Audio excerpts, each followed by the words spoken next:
Այսօր իմ տաղավարի հյուրը դերասանուհի գեղեցկուհի Ադրինե Աճեմյանն է։ Բնավորության գիծ ունեմ, երբ ես մարդուն տեսնում, ես միանգամից հասկանում դա իմ մարդն է, թե ոչ։ Մանկության թանկ ու անջնջելի հուշեր, որտեղից սկսվել են Ադրինեի կյանքի երջանիկ ակնթարթները։ Ինքը շատ թանկ բաժակ է եւ միշտ դրված է իմ տանը։ Աշխարհի որ անկյունում էր գտնվում այն հարթակը, որտեղից Ադրինեն խոսեց իր սրտի ցավի մասին։ Ինձ համար ավելի կարևոր էր բարձրացնել խնդիր։ Ես խոսել եմ նաեւ ընդհանուր աշխարհում խաղաղության մասին։ Ով է Ադրինեի անակնկալ հյուրը։ Բարի գալուստ մեր տաղավար։ Բարի գալուստ։ Շնորհակալ ենք, որ եկել եք։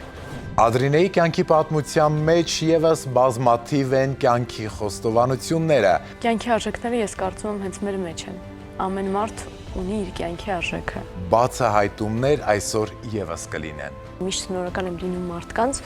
ում շնորհիվ ես հասնում եմ ինչ-որ բանի,